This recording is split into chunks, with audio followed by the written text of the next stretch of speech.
Hello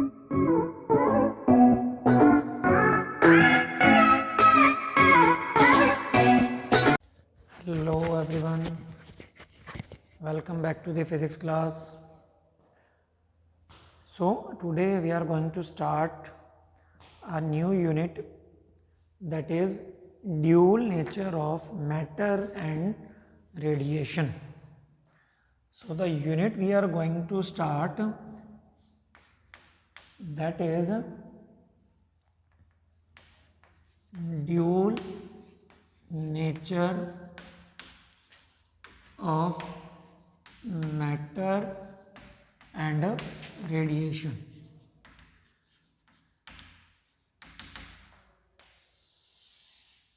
So this is the chapter we are going to discuss it right now. Okay, what is the meaning of dual nature, what is matter, radiation, इस सारे के बारे में हम इसमें पढ़ेंगे. As we know dual nature का मतलब होता है डबल नेचर. ड्यूल नेचर का मतलब क्या होता है? Double nature. तो कैसे मैटर और रेडिएशन एक डबल नेचर बिहेव करते हैं? डबल नेचर में दो चीज़ें आती हैं, that is particle nature and wave nature. क्या क्या आ जाएगा? Particle nature and wave nature. So I am first of all I am dividing the board.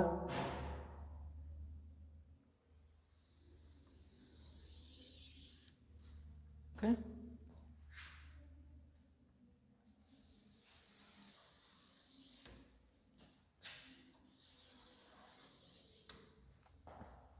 So let us start with the introduction. What is the introduction of chapter dual nature of matter and radiation? Okay.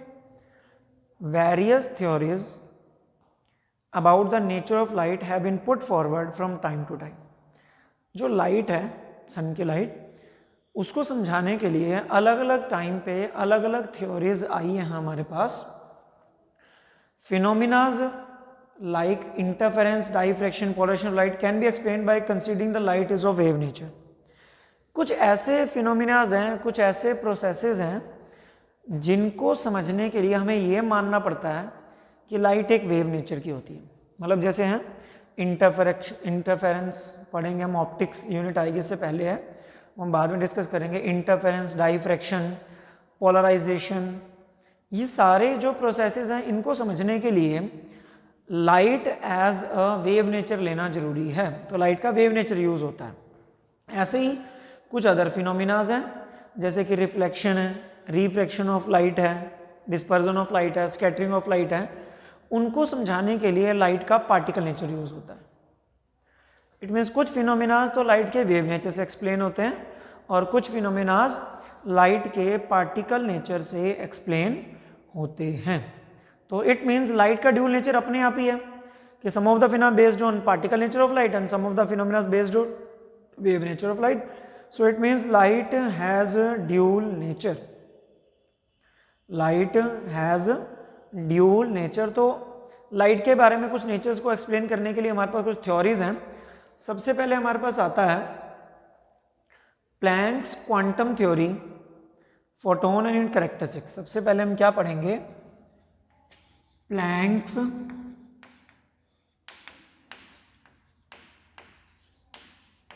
Quantum theory. First of all, we are going to discuss Planck's quantum theory. What is Planck's quantum theory? In order to explain the black body radiation, Planck assumed that energy of an oscillatory particle should be discrete rather than continuous.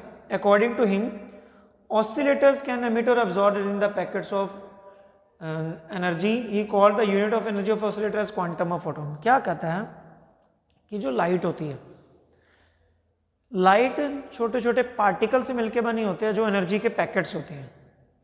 Light energy के छोटे छोटे packet से मिलकर बनी होती है.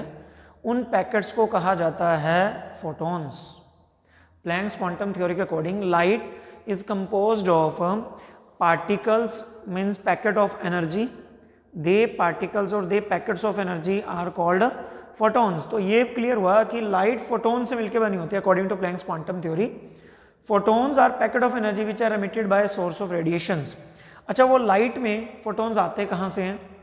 Light में photons आते हैं जो सोर्स ऑफ रेडिएशंस होता है, जो सोर्स ऑफ लाइट है, जो रेडिएशन छोड़ रहा है सोर्स ऑफ लाइट, उसी से ही फोटोन्स रिलीज होते हैं, लाइट में आते हैं। वो एनर्जी के पैकेट्स होते हैं, उन्हीं एनर्जी के पैकेट की वजह से किसी भी लाइट की एनर्जी होती है, रेडिएशन की एनर्जी है। फोटोन्स के बारे में हम कुछ प्रॉपर्टीज पढ़ रहे हैं पहले। Okay, first property, photon travels in a straight line. First क्या प्रॉपर्टी है? Photons always travel in a straight line with the speed of light. Light की जो स्पीड होती है दैट इज 3 × 10⁸ मीटर पर सेकेंड। तो फोटोन्स भी उसी स्पीड से एक स्ट्रेट लाइन में चलते रहते हैं। इसी वजह से हम ये भी बोलते हैं कि light always travel in a straight line, कि लाइट भी एक स्ट्रेट लाइन में ट्रेवल करती है। इसी प्रॉपर्टी की वजह से ही हम बोलते हैं इसको। नेक्स्ट, एक फोटोन जो होता है, फोटोन की एनर्जी जो है that is energy of photon is h nu। Energy of photon is h mu। what is h? h is Planck's constant। h, what is it? h is Planck's constant। and what is nu? nu is frequency of light। what is mu? that is frequency of light। it means photon की जो energy है वो दो factor पे depend करती है। Planck constant, Planck constant की जो वैल्यू है वो फिक्स होती है और इसकी वैल्यू है 6.63 into 10⁻34 joule seconds. This is the value of Planck constant जो फिक्स रहती है। फ्रिक्वेंसी ऑफ लाइट जो है वो चेंज होती रहती है। इट मीन्स फ्रिक्वेंसी अगर लाइट की, इंस्टेंट लाइट जो लाइट आ रही है, अगर उसकी फ्रिक्वेंसी ज़्यादा होगी तो उसके फोटोन्स की एनर्जी भी ज़्यादा होगी। अगर उसकी फ्रिक्वेंसी कम है तो उसके फोटोन्स की एनर्जी भी कम होगी। It means energy of photon is directly proportional to the frequency of light. Energy of photon is directly proportional to frequency of incident light. तो एनर्जी ऑफ फोटोन का फॉर्मूला क्या आ गया? That is h nu. और 9th class में हम पढ़ते हैं वैसे कि न्यू जो फ्रिक्वेंसी होती है that is c/λ। Frequency is equal to c/λ। So energy can be written as, nu को क्या लिख सकते हैं? c/λ। c velocity of light, lambda is wavelength of light used. तो एनर्जी जो है वो वेवलेंथ के इनवर्सली प्रोपोर्शनल है। जिस लाइट की वेवलेंथ ज़्यादा उसके फोटोन की एनर्जी कम, और जिस लाइट की वेवलेंथ कम उसके फोटोन्स की एनर्जी ज़्यादा होनी चाहिए।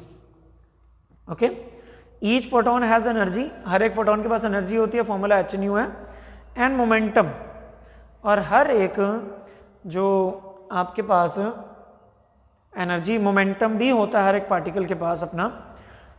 When photon travels with in a medium there speed and hence wavelength changes.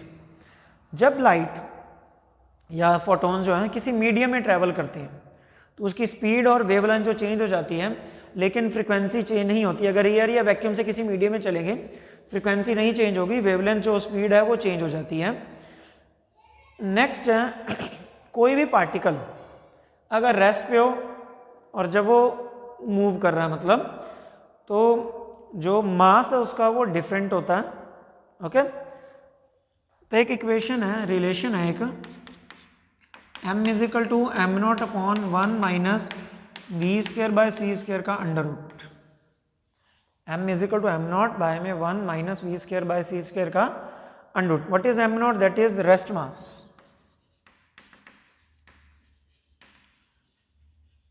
What is m0? That is rest mass of the particle. Rest mass का मतलब when the particle is at rest. What is the meaning of rest mass? When the particle is at rest, उसका rest mass होता है ये।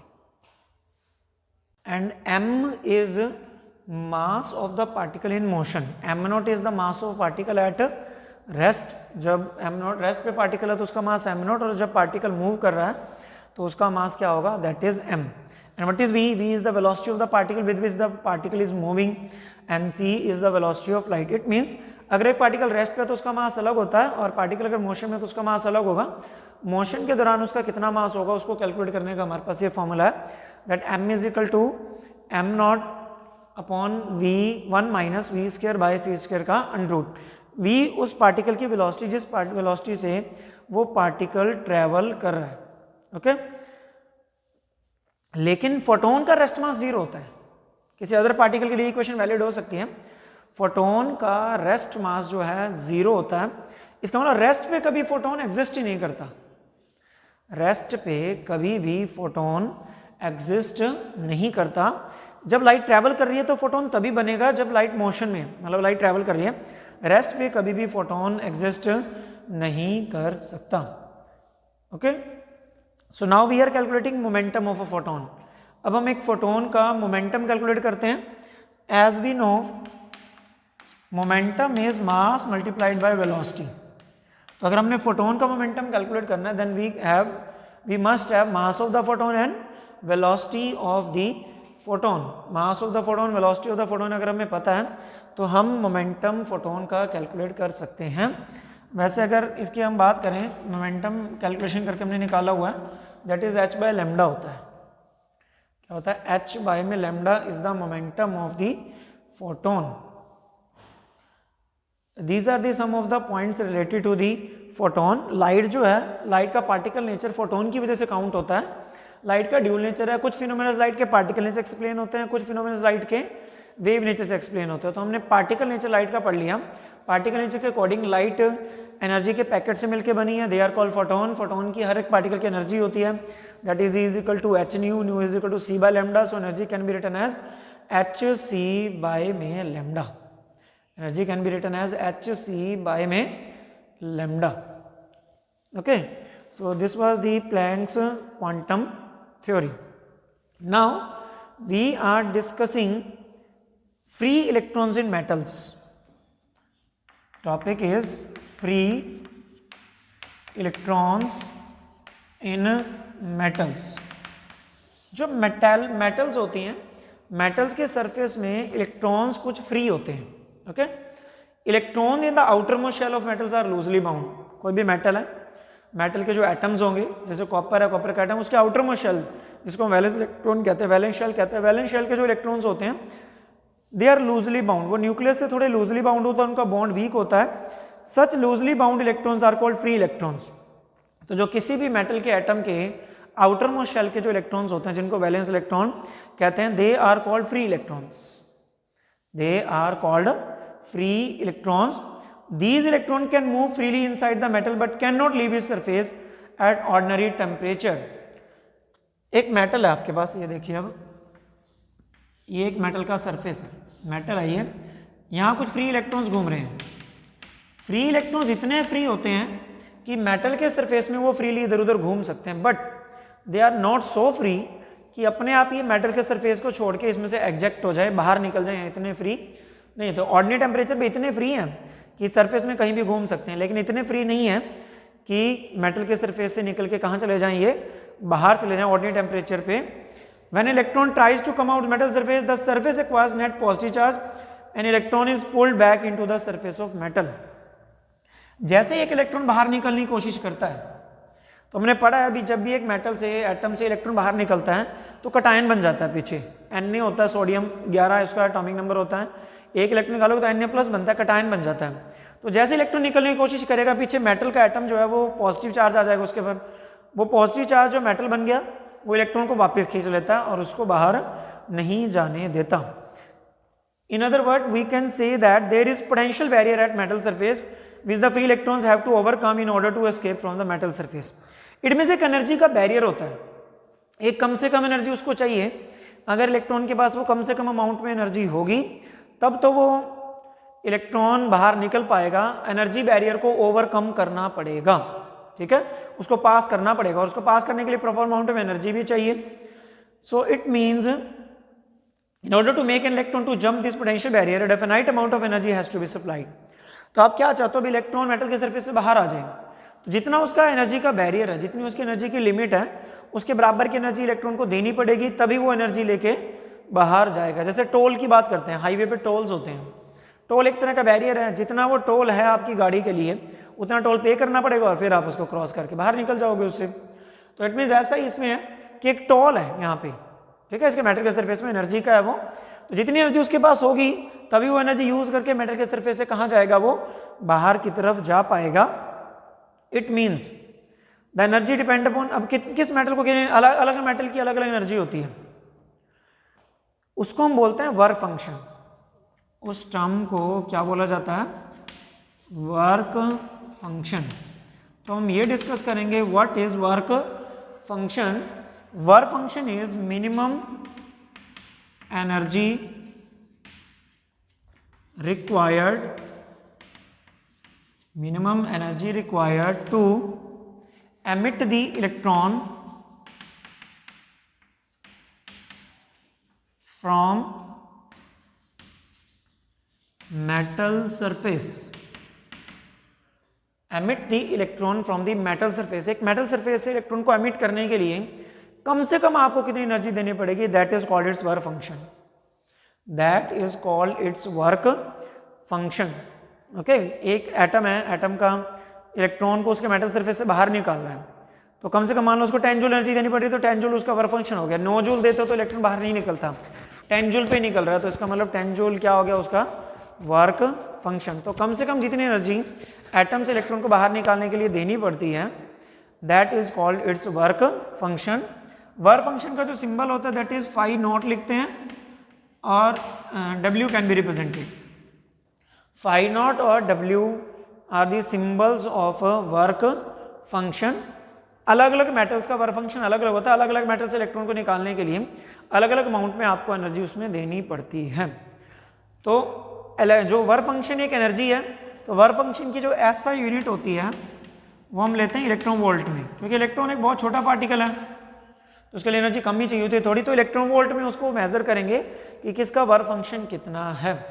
Okay, so minimum amount of energy required to emit the electron from metal surface, that is called its work function। उसको उस metal का work function कहा जाता है जितनी उसको कम से कम एनर्जी चाहिए। जैसे अगर हम कुछ की बात कर लेते हैं, तो जैसे प्लेटिनम है, प्लेटिनम मेटल है, इसका वर्क फंक्शन है फाई नॉट है इसका, दैट इज 5.65 इलेक्ट्रॉन वोल्ट। इसका मतलब अगर प्लेटिनम के मेटल सरफेस में से अगर आप इलेक्ट्रॉन को बाहर निकालना चाहते हो तो इतनी कम से कम एनर्जी आपको देनी पड़ेगी। This is the meaning of work function, this is the meaning of work function. Next, how can, अब हमें एक चीज क्लियर होगी कि इलेक्ट्रॉन को बाहर निकालने के लिए हमें एनर्जी देनी पड़ेगी। नाउ द क्वेश्चन अराइजेस कि एनर्जी हम वो किस तरीके से देंगे, एनर्जी हम किस तरीके से उसको दे सकते हैं। तो अब हमारा जो टॉपिक आ रहा है दैट इज इलेक्ट्रॉन एमिशन या photo electric effect. Concept most important है, that is photo electric effect. Concept क्या हमारा, photo electric effect. What is the meaning of this. Photo का मतलब यहाँ पे है फोटोन, और इलेक्ट्रिक का मतलब है इलेक्ट्रॉन्स का बाहर निकलना। तो इट मीन्स फोटोन्स गिराएं, एक मेटल का सरफेस है, मान लीजिए ये एक मेटल का सरफेस है, इसमें इलेक्ट्रॉन्स हैं यहाँ पे कई सारे, मेरे को इलेक्ट्रॉन इसमें से निकालने हैं, तो इलेक्ट्रॉन को क्या चाहिए, एनर्जी चाहिए। मैं फोटोन्स लेके आऊँगा, फोटोन किस में होते हैं, लाइट में होते हैं, तो इसके ऊपर मैं एक लाइट गिरा रहा हूँ, इसके ऊपर वैसे जैसे लाइट गिराई, लाइट में पार्टिकल्स होते हैं फोटोन्स, वो फोटोन उन इलेक्ट्रॉन से टकराएंगे, जो लाइट के फोटोन्स हैं वो सरफेस के इलेक्ट्रॉन से टकराएंगे। जैसे ही वो फोटोन इलेक्ट्रॉन से टकराएंगे, फोटोन अपनी एनर्जी इलेक्ट्रॉन्स को दे देंगे, फोटोन अपनी एनर्जी किसको दे देंगे, इलेक्ट्रॉन्स को। इलेक्ट्रॉन्स को एनर्जी मिल जाएगी, अगर इलेक्ट्रॉन्स को प्रॉपर एनर्जी मिल गई तो वो मेटल के सरफेस को छोड़ के कहाँ निकल जाएंगे, बाहर निकल जाएंगे। This is called photo electric effect, this is called photo electric effect. तो मैं इसकी डेफिनेशन आपको बता देता हूं। Emission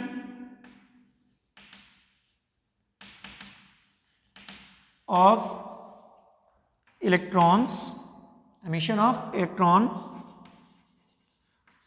from the metal surface, from the metal surface when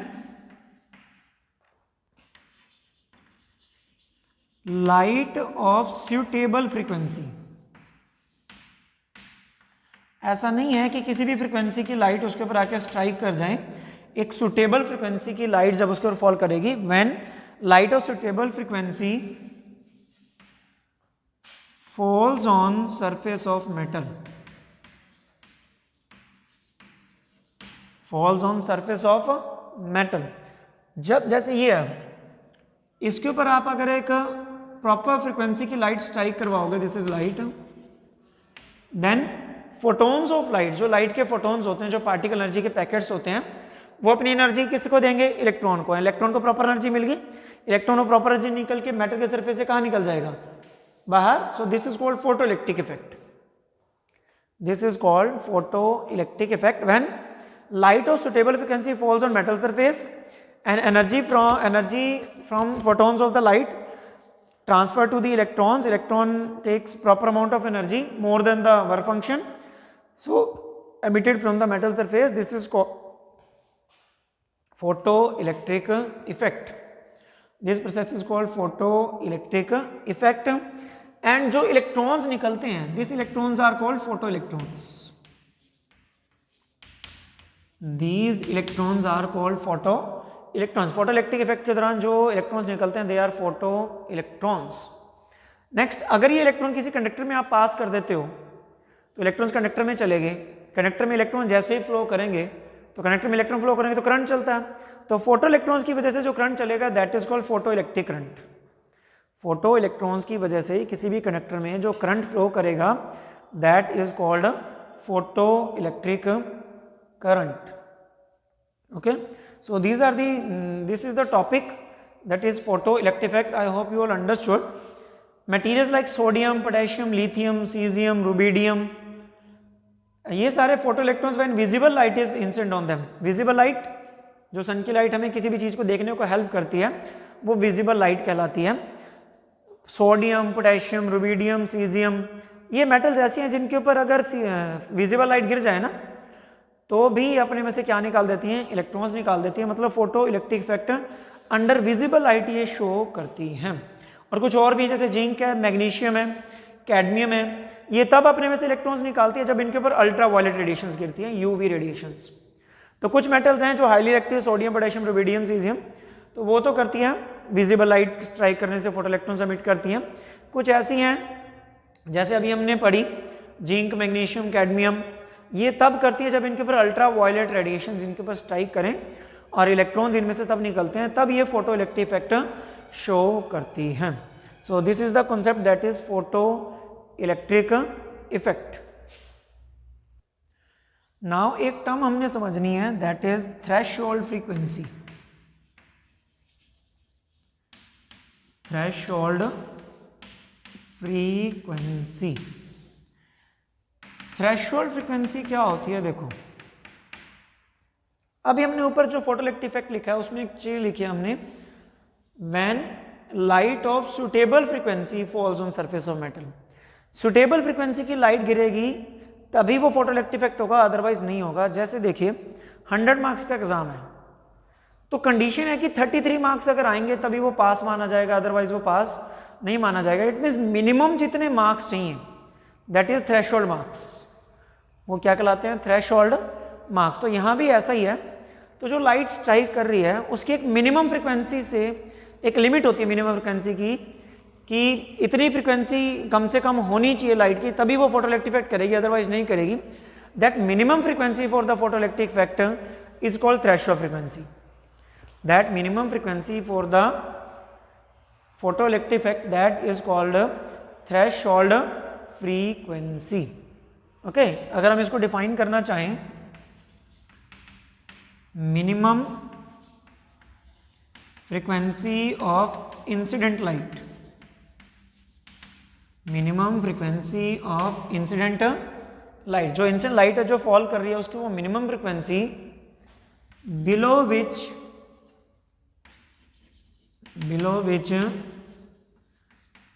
photo electric effect can not take place. Below which मतलब उस frequency से अगर नीचे होगी फ्रीक्वेंसी तो फोटो इलेक्ट्रिक इफेक्ट नहीं हो सकता। That minimum frequency is called threshold frequency. Minimum frequency is called threshold frequency. और इसका जो सिंबल होता है दैट इज एफ नॉट भी लिख सकते हो और आप इसको न्यू नॉट भी लिख सकते हो। कई बुक्स में एफ नॉट लिखा हुआ होता है, कई में न्यू नॉट लिखा हुआ होता है, तो सिंबल हम यूज कर सकते हैं। मैं यहाँ पे new not, this is the symbol new not, frequency का सिंबल लगा के उसके नीचे नॉट लिखूंगा तो वो थ्रेशोल्ड फ्रीक्वेंसी मतलब होता है। सिर्फ न्यू फ्रीक्वेंसी होती है, न्यू नॉट थ्रेशोल्ड फ्रीक्वेंसी होती है भी कितनी कम से कम जो लाइट है उसकी फ्रीक्वेंसी होनी चाहिए, that is called its threshold frequency. Okay, that minimum amount of frequency is called threshold frequency. Now what we are doing, experimental setup arrangement for the photoelectric effect. एक एक्सपेरिमेंट सेटअप हम देखते हैं। तो concept है हमारा experimental setup of photoelectric effect.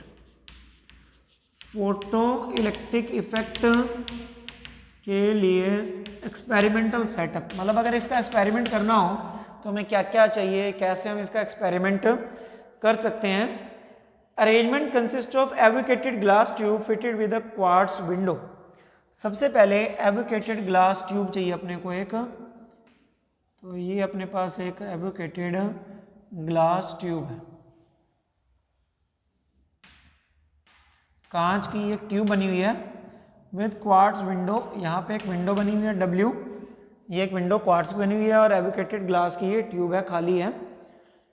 जो ultraviolet, क्यों हमने क्वार्ट्ज विंडो ली, क्योंकि अल्ट्रावायलेट और विजिबल रेडिएशन को पास करने देती है। क्वार्ट्ज विंडो की क्या खास पहचान है कि अल्ट्रावायलेट रेडिएशन और विजिबल रेज को क्या करने देगी अपने में से पास।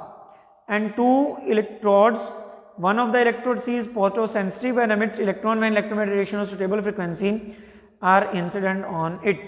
दो मेटल के इलेक्ट्रोड्स आप लगा सकते हो, एक यहाँ लगाओगे, this is the first electrode, this is the second electrode.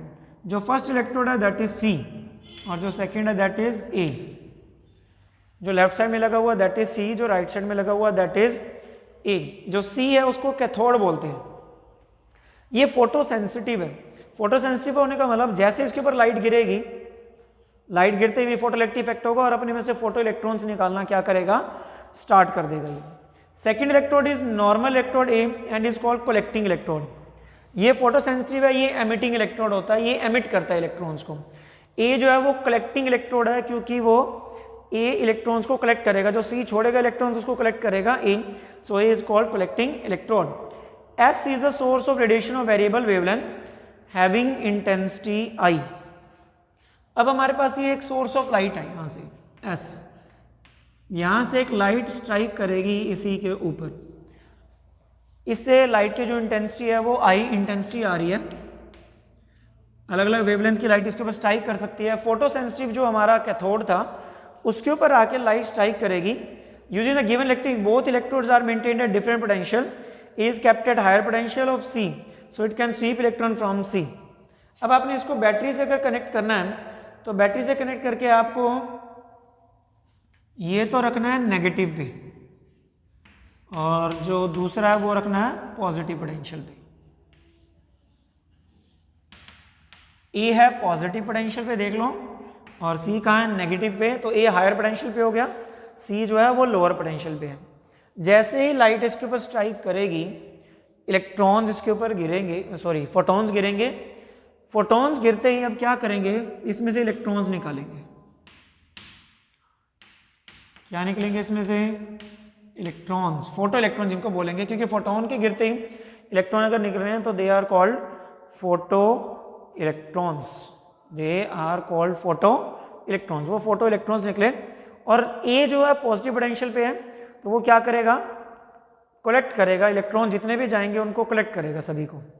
तो A is collecting electrode, A is collecting electrode. So this is arrangement for photo electric effect हो रहा है, लाइट गिर रही है, अल्ट्रावायलेट है, विजिबल है, इलेक्ट्रॉन्स निकालेगा, फोटो इलेक्ट्रॉन्स A के पास गई, A के पास इलेक्ट्रॉन्स गई तो इसके बाद सर्किट में कनेक्ट करेंगे, एंटर करेंगे।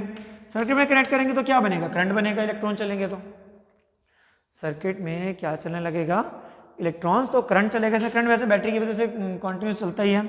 यहाँ हम एमीटर लगाएंगे, माइक्रोमीटर तो करंट कितना बना फोटो इलेक्ट्रॉन्स की वजह से वो हम नोट करते जाएंगे with the help of micro ammeter, with the help of micro ammeter. So this is the arrangement for the photo electric effect. Experimental अगर हमें अरेंजमेंट करना हो तो इस तरह से हमें सेटअप लगाना पड़ेगा जिससे हम फोटो इलेक्ट्रिक इफेक्ट को एक्सपेरिमेंटली प्रूव कर सकते हैं कि क्या एक्सपेरिमेंट इसका है, कैसा ये प्रोसेस है. अब जो हम आगे करने जा रहे हैं, effect of potential on photo electric current. जो यहाँ फोटो इलेक्ट्रिक करंट है, डिफरेंट टर्म्स का हम पढ़ेंगे, इफेक्ट पढ़ेंगे. इफेक्ट किस चीज़ को कैसे इफेक्ट करेगा. तो फर्स्ट हम पढ़ने जा रहे हैं effect of potential on photo electric current. सबसे पहला इफेक्ट क्या है, effect of potential on photo electric current. Effect of potential on photo electric current. Photo electric current के ऊपर पोटेंशियल का, जो पोटेंशियल आप अप्लाई कर रहे हो कि नेगेटिव पॉजिटिव, उसका क्या इफेक्ट पड़ता है, यही हम इसको अब देखने जा रहे हैं. ठीक है, तो क्या कहता है, देखो नो रेडिएशन. अगर यहां से कोई रेडिएशन नहीं आ रही ऊपर से तो क्या होगा, electrons are not emitted, there is no current. तो करंट नहीं होगा, इलेक्ट्रॉन्स निकलेंगे नहीं, तो करंट नहीं होगा, एमीटर जीरो रीडिंग देगा.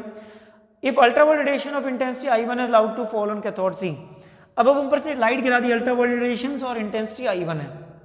इंटेंसिटी का मतलब क्या होता है, शार्पनेस, तीखापन, एनर्जी. तो इंटेंसिटी I1 की हमने जो लाइट है वो गिराई, इलेक्ट्रॉन्स एमिट हुए C से, निकलेंगे. Current I can be measured using a very sensitive emitter. This measured current is photoelectric current. As the potential difference between C and A is increased, current increases and ultimately it attains some maximum value. अब इसमें से electrons निकलेंगे, collecting node में से जाएंगे, emitter में से जाएंगे, एमिटर करंट नोट करेगा. इसके बाद क्या हुआ कि अगर हमने पॉजिटिव पोटेंशियल ए का बढ़ा दिया, मतलब और स्ट्रॉन्ग कर दिया, अगर ए का पॉजिटिव पोटेंशियल हम बढ़ाते जाएंगे तो वो इलेक्ट्रॉन्स को क्या खींचेगा, ज़्यादा खींचेगा. इलेक्ट्रॉन्स को ज़्यादा खींचेगा तो इलेक्ट्रॉन ज़्यादा पास होंगे, ज़्यादा पास होंगे तो फोटो इलेक्ट्रिक करंट भी क्या बनेगा, ज़्यादा. तो at a higher positive potential, क्या हो, higher positive potential. Positive potential A का जितना ज़्यादा होगा, photo electric current increases, photo electric current increases. वो फोटो इलेक्ट्रिक करंट जो है वो इंक्रीज होगा. ठीक है, आप देख ही रहे हो, पॉजिटिव है, इलेक्ट्रॉन्स को ज़्यादा खींचेगा तो इलेक्ट्रॉन ज़्यादा जाएंगे, इलेक्ट्रॉन ज़्यादा जाएंगे तो फोटो इलेक्ट्रिक करंट भी ज़्यादा ही बनेगा. ज़्यादा बनते मतलब मैक्सिमम वैल्यू कर लेगा, सारे इलेक्ट्रॉन्स निकल जाएंगे, सारे इधर आ जाएंगे तो करंट मैक्सिमम हो जाएगा. करंट मैक्सिमम जो होता है that is saturated current, I saturated हो जाएगा, करंट मैक्सिमम हो जाएगा दैट इज सैचुरेटेड करंट. क्या बोलेंगे उसको, सैचुरेटेड करंट. तो करंट सैचुरेट हो जाएगा एक वैल्यू पे जाके, उसके बाद करंट इंक्रीज नहीं होगा. This indicate that all the electrons being emitted from C and collected by A. Current saturated होने का मतलब और करंट इंक्रीज नहीं हो रहा है, इसका मतलब जितने इलेक्ट्रॉन सी के पास थे वो सारे निकल गए और ए ने सारों को अब्जॉर्व कर लिया, रिसीव कर लिया, तो सारे इलेक्ट्रॉन्स आ गए, करंट भी increase. If polarity of supply is reverse then electron being emitted from the C is due to instant radiation. Retarding force in such a case only those electrons are able to reach a initial velocity can sufficiently large to overcome opposing force. अब क्या किया, ए को positive की बजाय मान लो negative से connect कर दिया,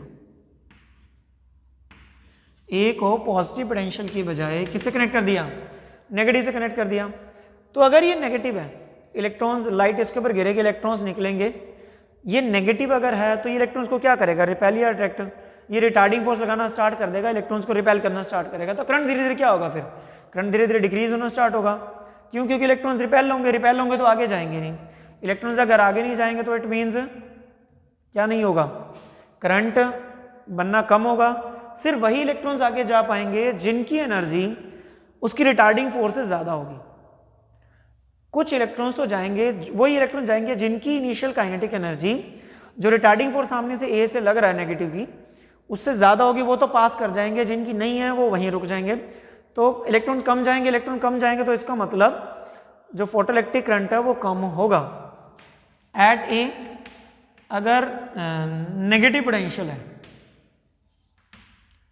नेगेटिव पोटेंशियल हो रहा है तो क्या होगा, करंट डिक्रीजेस, जो फोटोइलेक्ट्रिक करंट है वो डिक्रीज होगा, ओनली वही इलेक्ट्रॉन जाएंगे जो सिर्फ और सिर्फ ज़्यादा एनर्जी वाले हैं, जो ओवरकम कर सकते हैं रिटार्डिंग फोर्स को, सिर्फ वही इलेक्ट्रॉन वहां पे पहुंचेंगे। Photoelectric current decreases for particular negative value. अब हम क्या कर रहे हैं, इसके नेगेटिव में पोटेंशियल इंक्रीज करते जा रहे हैं, नेगेटिव नेगेटिव बढ़ाते जा रहे हैं। अगर इसका नेगेटिव पोटेंशियल बढ़ेगा तो धीरे धीरे जो ज्यादा एनर्जी वाले इलेक्ट्रॉन है वो भी नहीं पास होंगे, फिर तो मतलब नेगेटिव बढ़ गया, इसका नेगेटिव बढ़ गया तो जो ज्यादा एनर्जी वाले हैं, नेगेटिव बढ़ गया तो सामने से फोर्स भी बढ़ गई ना, रिटार्डिंग फोर्स, तो जो ज्यादा एनर्जी वाले पहले क्रॉस हो रहे थे वो भी अब क्रॉस नहीं होंगे। इट मीन्स करंट जीरो हो जाएगा, फिर तो फोटो इलेक्ट्रिक करंट स्टॉप हो जाएगा, इलेक्ट्रॉन कोई क्रॉस नहीं करेगा। इट मीन्स ए का वो नेगेटिव पोटेंशियल, एनोड ए का वो नेगेटिव पोटेंशियल जिस पे फोटोइलेक्ट्रिक करंट जीरो हो जाए, ए का वो नेगेटिव पोटेंशियल कितना हम उसको दें, कितनी नेगेटिव वैल्यू उसको दें पोटेंशियल की कि फोटोइलेक्ट्रिक करंट जो है वो क्या हो जाए, जीरो। तो फोटोइलेक्ट्रिक करंट जीरो जिस नेगेटिव पोटेंशियल पे हो जाए, that negative potential is called stopping potential, that negative potential is called stopping potential और कट ऑफ पोटेंशियल, उसको बोलते हैं हम स्टॉपिंग पोटेंशियल या क्या बोला जाता है, कट ऑफ पोटेंशियल। डेफिनेशन क्या बनेगी इसकी, the negative potential given to electrode A, given to electrode A electrode को गिवन वो negative potential at which photo electric current stops, जिसमें फोटो इलेक्ट्रिक करंट स्टॉप हो जाए, photo electric current become zero, that negative potential given to A is called stopping potential, that negative potential given to A is called stopping potential. Okay, stopping potential को V naught से लिखते हैं, अभी ध्यान रख लेना, थ्रेशोल्ड फ्रीक्वेंसी न्यू नॉट होती है, ये न्यू थोड़ा ये टर्न करते हैं यहाँ से, और ये वी नॉट है। स्टॉपिंग पोटेंशियल को हम वी नॉट से रिप्रेजेंट करते हैं, स्टॉपिंग पोटेंशियल को किसे डिनोट करेंगे, वी नॉट से। अब यहाँ हम ये देख रहे थे कि पोटेंशियल का क्या इफेक्ट पड़ता है, देखा हमने, अगर ए को पॉजिटिव पोटेंशियल देते हो और पॉजिटिव पोटेंशियल बढ़ाते हो तो फोटोइलेक्ट्रिक करंट इंक्रीज होता है, लेकिन अगर ए को नेगेटिव पोटेंशियल देते हो और नेगेटिव पोटेंशियल अगर इंक्रीज करते हो तो stopping potential photoelectric current decrease होता है, वो जिस पोटेंशियल पे वो जीरो हो जाता है photoelectric current, that potential given to A is called stopping potential, that is called stopping potential. It means stopping potential पे जो मैक्सिमम एनर्जी वाला इलेक्ट्रॉन था वो भी नहीं पास कर पाएगा। तो जितनी, अब वर्क डन क्या होता है, वर्क डन होता है मैक्सिमम, जितनी काइनेटिक एनर्जी बॉडी की है उसको रोकने में जितना वर्क डन करना पड़े वो उसकी काइनेटिक एनर्जी होती है। अब हम ये करेंगे भी वर्क डन कितना करना पड़ा। अब स्टॉपिंग पोटेंशियल, पोटेंशियल का जो फॉर्मूला होता है, पोटेंशियल वैसे होता है वर्क डन बाय में चार्ज, पोटेंशियल क्या होता है, वर्क डन बाय में चार्ज। अब वर्क पोटेंशियल है stopping potential, work done W और चार्ज ही है, तो वर्क डन क्या आ गया, वर्क डन आ गया e V naught, work done कितना आ गया, e V not.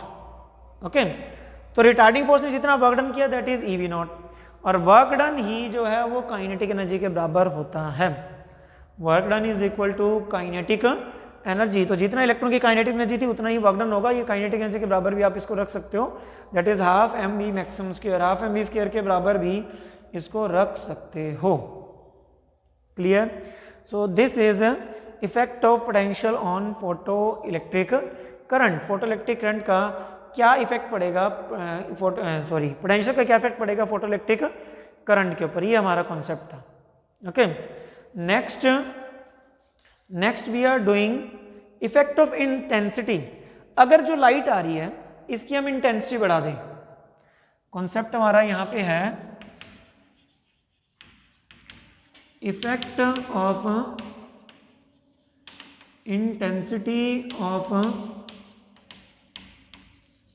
Incident light अगर हम इंसिडेंट लाइट की इंटेंसिटी बढ़ा दें, मतलब जो लाइट फॉल कर रही है उसकी इंटेंसिटी, उसकी शार्पनेस, उसकी एनर्जी बढ़ा दें, एनर्जी तो फोटोन की होती है, शार्पनेस बढ़ा दें, तो क्या फोटोइलेक्ट्रिक करंट के ऊपर क्या इफेक्ट आएगा? सबसे पहले इंटेंसिटी जो होती है that is direct to number of photons, that is direct to number of photons. अगर इंटेंसिटी बढ़ाते हो तो नंबर ऑफ फोटॉन्स बढ़ेंगे जो लाइट के आ रहे हैं।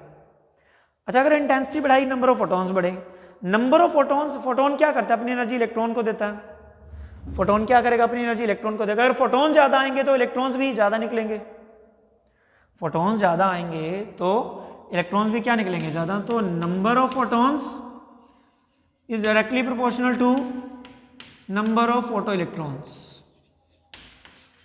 Number of photons is equal to number of photo electron. जितने ज्यादा फोटॉन्स आएंगे उतने ज्यादा इलेक्ट्रॉन से टकराएंगे, उतनी ज्यादा जो है आपके पास एनर्जी बनेगी, मतलब फोटो इलेक्ट्रॉन ज्यादा बनेंगे। अच्छा, जितने फोटो इलेक्ट्रॉन ज्यादा बनेंगे करंट उतना ज्यादा बनेगा, ऑब्वियस सी बात है। तो नेक्स्ट है number of photo electrons is directly proportional to photo electric current, photo electric current. It means intensity बढ़ाई तो फोटॉन्स बढ़े, फोटॉन्स बढ़े तो फोटो इलेक्ट्रॉन्स बढ़े, फोटो इलेक्ट्रॉन्स बढ़ेंगे तो करंट इंक्रीज होगा। It means photo electric current is directly proportional to intensity of incident light. Photo electric current is directly proportional to intensity of incident light. Incident light की intensity के directly proportional है। तो अगर directly proportional है तो अगर graph बनाना चाहें हम, यहाँ इंटेंसिटी ली और यहाँ फोटो इलेक्ट्रिक करंट लिया, तो ग्राफ क्या आएगा? स्ट्रेट लाइन आएगा। क्यों स्ट्रेट लाइन आएगा? क्योंकि जितनी ज़्यादा इंटेंसिटी उतना ज़्यादा जो है वो करंट बनेगा, जितनी ज़्यादा इंटेंसिटी उतना ज़्यादा फोटो इलेक्ट्रिक करंट इंक्रीज होगा। So current, photo electric current is directly proportional to intensity, photo electric current is directly proportional to intensity. Okay, so this was the concept कि इंटेंसिटी कैसे photo electric effect पे, current पे effect करती है। अब आता है इफेक्ट ऑफ फ्रीक्वेंसी। अब नेक्स्ट जो है वो है effect of frequency of incident light. Incident light की जो फ्रीक्वेंसी है, फ्रीक्वेंसी इंक्रीज करने से फोटो इलेक्ट्रिक करंट के ऊपर इफेक्ट आता है या नहीं आता? आता है तो कितना आता है? इंक्रीज होता है या नहीं होता? ये हमारा कॉन्सेप्ट है। ओके, तो इफेक्ट ऑफ फ्रीक्वेंसी क्या कहता है? इफेक्ट ऑफ फ्रीक्वेंसी, अगर आप फ्रीक्वेंसी बढ़ाओगे, फ्रीक्वेंसी बढ़ने से नंबर ऑफ फोटो इलेक्ट्रॉन्स नहीं बढ़ते, नंबर ऑफ फोटॉन्स नहीं बढ़ते, फोटॉन्स उतने ही रहते हैं। बट हमने पढ़ा था फोटोन की एनर्जी फ्रीक्वेंसी का डायरेक्ट प्रोपोर्शनल होती है। अगर हम फ्रीक्वेंसी बढ़ा देंगे लाइट की, फोटॉन्स अगर 1 सेकंड में पहले 5 आ रहे थे अब भी 5 ही आएंगे, लेकिन ज्यादा एनर्जी के आएंगे। फोटॉन्स पहले 5 आ रहे थे अब भी 5 ही आएंगे, लेकिन उन पांचों की एनर्जी पहले से क्या होगी? ज्यादा होगी। एनर्जी ज्यादा होगी तो वो इलेक्ट्रॉन को एनर्जी देंगे भी ज्यादा। अगर एनर्जी ज्यादा देंगे इलेक्ट्रॉन को, लेकिन 1 सेकंड में नंबर ऑफ इलेक्ट्रॉन तो नहीं बढ़े ना, नंबर ऑफ इलेक्ट्रॉन नहीं बढ़े तो फोटो इलेक्ट्रिक करंट तो नंबर ऑफ इलेक्ट्रॉन पे डिपेंड करता है। तो नंबर ऑफ इलेक्ट्रॉन उतने रहेंगे तो फोटो इलेक्ट्रिक करंट पे कोई इफेक्ट नहीं आया। फ्रीक्वेंसी बढ़ाओगे, नंबर ऑफ फोटॉन्स बढ़ते नहीं, नंबर ऑफ फोटॉन्स नहीं बढ़ेंगे तो नंबर ऑफ फोटो इलेक्ट्रॉन्स नहीं बढ़ेंगे, नंबर ऑफ फोटो इलेक्ट्रॉन्स नहीं बढ़ेंगे तो फोटो इलेक्ट्रिक करंट नहीं बढ़ेगा। इसका मतलब फोटो इलेक्ट्रिक करंट फ्रीक्वेंसी से इंडिपेंडेंट है। फोटो इलेक्ट्रिक करंट फ्रीक्वेंसी से क्या है? इंडिपेंडेंट है। फ्रीक्वेंसी बढ़ाने से फोटो इलेक्ट्रिक करंट इंक्रीज नहीं होता। तो होगा क्या? फ्रीक्वेंसी बढ़ाने से फोटोन की एनर्जी बढ़ जाती है। फोटोन की एनर्जी बढ़ने से तो इलेक्ट्रॉन को एनर्जी ज्यादा आएगा तो ज्यादा एनर्जी वाला इलेक्ट्रॉन आएगा। अच्छा, अगर ज्यादा एनर्जी वाला इलेक्ट्रॉन आएगा तो उसको रोकने के लिए सामने से नेगेटिव पोटेंशियल भी क्या लगाना पड़ेगा? ज्यादा। नॉर्मल सी बात है, ज्यादा स्पीड से गाड़ी आ रही है, उसको रोकने के लिए फोर्स भी ज्यादा लगाना पड़ेगा। तो इट मीन्स फ्रीक्वेंसी बढ़ाने से करंट नहीं इंक्रीज होता, फ्रीक्वेंसी बढ़ाने से स्टॉपिंग पोटेंशियल इंक्रीज होता है, उसको रोकने के लिए जो पोटेंशियल लगाना पड़ेगा। फ्रीक्वेंसी इंक्रीज करोगे तो स्टॉपिंग पोटेंशियल इंक्रीज होता है, इंटेंसिटी इंक्रीज करोगे तो फोटो इलेक्ट्रिक करंट इंक्रीज होता है। इंटेंसिटी से स्टॉपिंग पोटेंशियल पे कोई फर्क नहीं आता, फ्रीक्वेंसी से फोटो इलेक्ट्रिक करंट पे कोई इफेक्ट नहीं आता। तो फ्रीक्वेंसी इंक्रीज करने से क्या हो जाता है? स्टॉपिंग पोटेंशियल जो होता है किसी भी इलेक्ट्रॉन्स का वो क्या हो जाता है? इंक्रीज हो जाता है। So this was the today's concept about a photoelectric effect. We have started the chapter dual nature of matter and radiation. 4 or 5 topics already we have discussed today. So do prepare notes, do practice. Till then, thanks and have a nice day.